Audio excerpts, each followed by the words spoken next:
Welcome back to Origami Snowman. My name's Matt. We're gonna do more Geometry Dash. I just not really sure what else to do today. My cats are sick.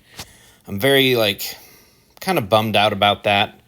And look at that. I got 26% in practice mode, but 94% in normal mode. Let's just go ahead and give this a shot. Yeah. So Billy and Gus, they're very unwell, and they're only 3 months old.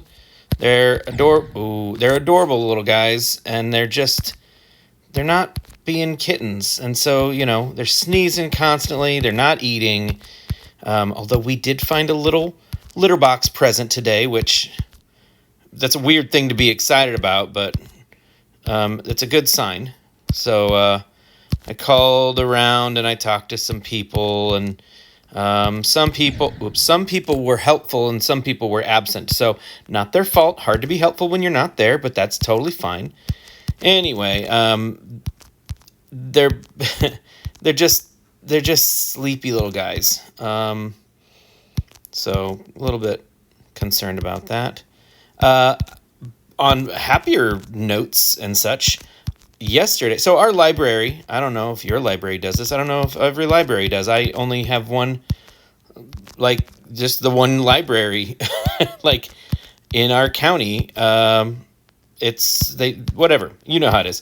I don't make a habit of visiting other libraries and other cities, I guess, because there are plenty of books in this one that I still need to read. They do this thing when they decommission a book, or they pull it from the shelves because of a lack of interest or whatever. They sell it, and at a very reasonable price. You can get one book for 25 cents or 5 for $1.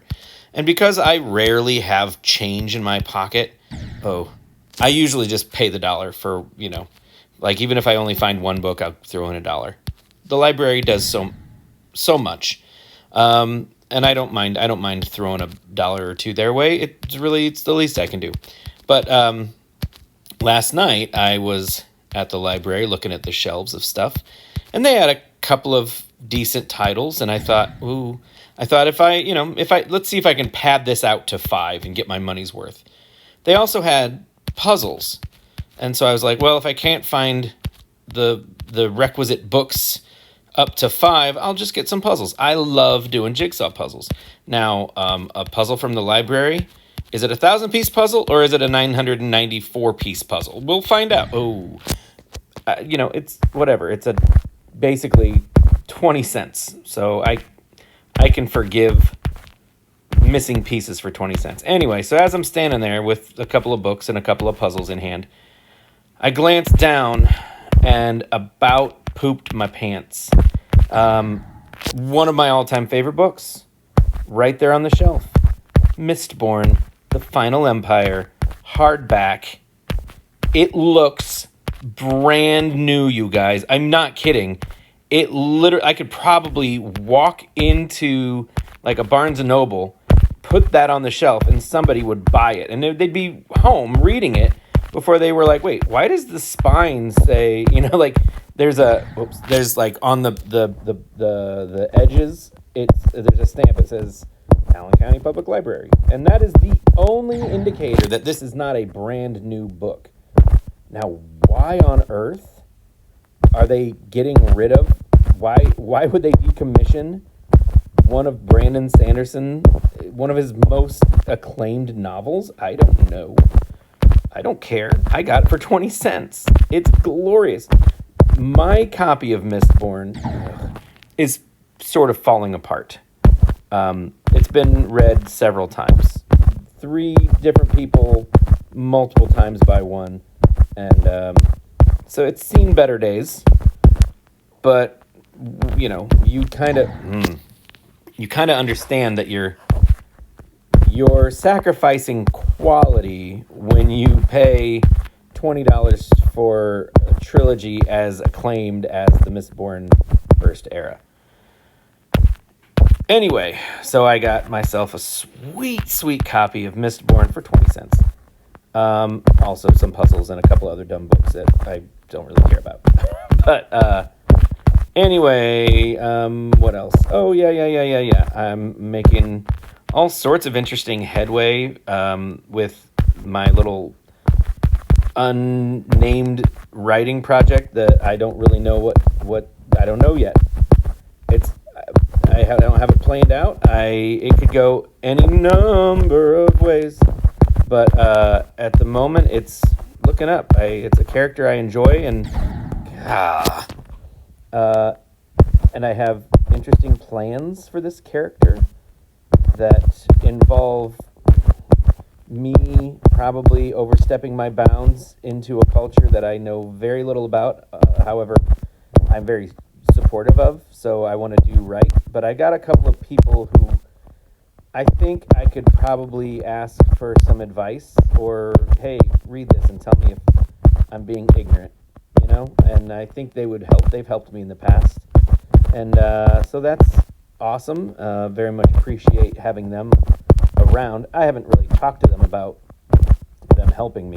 I did mention that I was considering making this character gender fluid, a topic that I'm not versed in, but I don't have a problem with.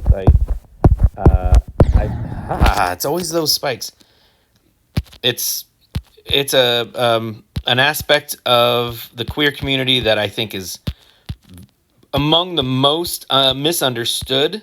And in fact, I think most of the people who are not on board with that community probably don't even know that term exists, or even, like, if they do know the term, they don't know what it means. So, it's just a character trait that I find fascinating. Jericho in the Scythe series is gender fluid, and I still don't really understand how their gender manifests.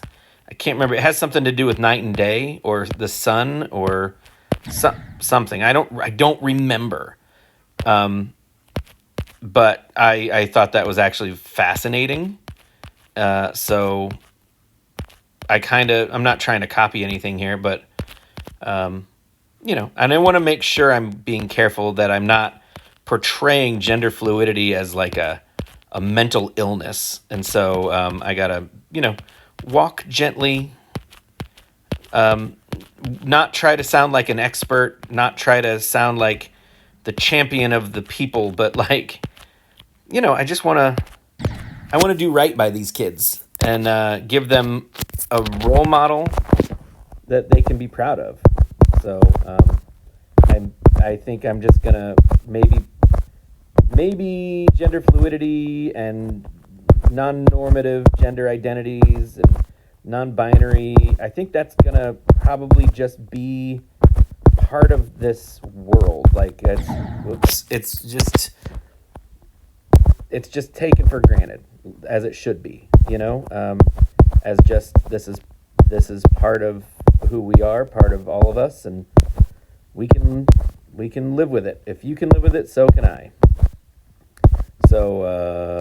So yeah, there's all that going on, and me talking while I play Geometry Dash. Anyway, y'all remember Desert Golf? I kind of miss Desert Golf. It was a lot less stressful than this. I was certainly better at it. Not good at it, but I was better at it. Maybe I'll go back and play some more Desert Golf for old time's sake. Start it all over. Start from scratch. Not start at hole 4,400 and whatever I started at. I'm not going to play all the way through again. That was a bit much.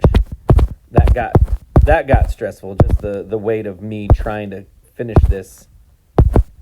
Whatever it is. But whatever. So anyway, what do y'all want to talk about? Anything? By the way, every time I go through that little portal and end up in the spaceship, I forget that I'm going to end up in the spaceship.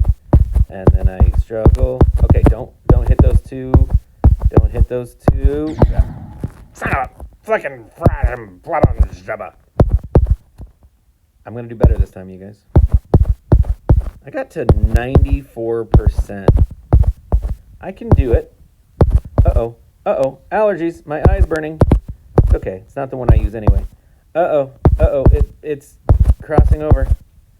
Anyway. So yeah, I got some very sad news today. A friend of ours from church who we've known for a number of years, she's been suffering from very aggressive brain cancer, and she passed away this morning. So I'm torn because, of course we would have preferred healing. However, it was aggressive enough, and it had robbed her of much of her cognizance and much of her abilities, and and it was she wasn't the same person, and her family, they were trying so hard to tend to her and care for her, and her husband was, he was doing his absolute best to care for her, and as she wasn't getting any better, he was kind of beating himself up a little bit, and as one does, and he's got such a heart, so much compassion. He's genuinely one of the best people I've ever met in my life, and for them to be going through this is hard. So I the mixed feelings. Healing would have been preferable, but it kind of wasn't on the table, So the cessation of pain, that is, oh my goodness, I'm really, a cessation of pain was kind of the best hope, and that pain has ceased. So it's now a different kind of pain. It's a heartache for her family, her kids. So that was upsetting. Makes kind of all of the other things in my life, the sick cats, the bus woes, any bus woes that I might have, makes those complaints seem awfully petty and childish. So, hug your people. I mean, you know what? Hug your people anyway, not just when you're aware of loss and the sadness of death, and just hug your people. Recognize the good times when they're happening, not when they're in stark contrast to loss. I don't know if that makes any sense, but yeah, kind of brought the party to a screeching halt. My apologies. I would really like to end this video with a win, if we could, and not take up too much of your time. Are y'all having a good day? You got things to hope for, things to strive for, and can you find someone to be kind to today? Sometimes that's the best thing you can do with your time, is to look for someone to be kind to, someone who needs a kindness, needs a little reminder that the world's not all bad, though that we're here together for each other, and sometimes when you need that reminder, the best thing you can do is offer it to someone else, because kindness, like, in the world, is never gonna impact you as much as kindness from within, and that's the thing that people don't remember in tough times, is that when you can be kind to others, it makes you self-sufficient, and it gives you power over your own attitude and your own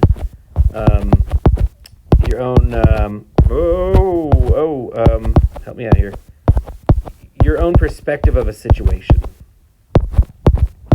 So, being kind when you have no good reason to be kind it's kind of like going out and spending money knowing that there's no end. Like, it suddenly, it gives you a freedom to be unafraid and like knowing that you're genuinely making the world a better place. Maybe not for everyone. Maybe not, for people in another country who are suffering, but you're making the world. You're you're doing what you can with what you have. You're investing you're investing yourself, and that's you're not ever going to run out of yourself. That's a thing that you will have. You'll always have enough self to last you the rest of your life, no matter how much you give away. And so being kind can help you see the world as a man. Like, part of my depression flares up. Like there are certain aspects of depression. I think of them as like tendrils coming up out of the ground, and some of these tendrils are fed by this persistent feeling that I can't help, that I cannot help the world, that there's so little that I can do to make the world a better place. Why even bother? And those depression tendrils, they grow and they start to choke me, and they start to impact the rest of my, like, every other aspect of my life. And so when you're just kind, like, for no good reason, you're saying, look, I can't fix all the problems, but I can help with this problem. I can make this one thing seem like less of a burden for someone. And then you start to realize that your problems, yeah, they're a little more manageable than you might have thought. Because here you are generating from within this amazing ability. It's like you're shooting out gold coins, that you made yourself. And kindness is always going to be valued by the people who need it. And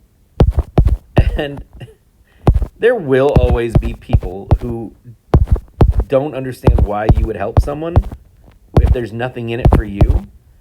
Well, secretly, there is something in it for you. It may not be, like, monetizable. You may not be able to, like, measure it, but you are getting such an increase in mental health, like such a boost. And it will change the way you see yourself. Like you'll see yourself as just you doing your thing, but then one day you'll get this weird glimpse of how you seem to other people. And it's freeing. It's a very, like, it's very surprising. Because if you're like me, you still see yourself as this 16-year-old kid who is hoping that nobody asks him any hard questions. He's hoping that he gets to go, like, watch a movie or play a video game at his friend's house. He's just tired of the world being so hard and everybody asking him to do things that he's bad at, and then criticizing him for being bad at those things. That is genuinely how I feel most of the time. And it seems like every time there's something new in the world, I have to learn a new thing, and it's not going to be a thing I'm ever good at. But when I'm kind and I get these glimpses of myself from someone else's perspective, I suddenly see myself as like a jolly man, who's fun and funny and pleasant and kind. Not at all the anxious teenager I feel, but like a middle-aged man who has it more figured out than he realizes. So, that kindness, like, that's how I want to see myself. And so I remember that every time I feel like being mean to somebody, I remind myself, like, no, Matt, you don't want to see yourself that way. You definitely don't want to catch a glimpse of how that guy sees you. And so, being kind, you get to look at yourself in a very different way. This will be my last attempt. I think I've said enough nice things about myself and about being kind and the importance of caring and compassionateness and stuff. And then my words all fell apart out of my mouth hole. But don't forget, you guys, there are a lot of gears in this machine that we live in, and you're just one of them. And you're not the one that's making it all work. So, take care of the other gears. We're all gears. We are all needed. Oops. Okay, that's it. I'm done. We're all needed. And you're needed just as much as I am, and I'm needed just as much as the next guy. We're all important. You're important to me, and I hope I'm important to some of you. Anyway, thank you guys. You're all amazing and wonderful, and I love you to death, and I hope to see you in the next video. Goodbye.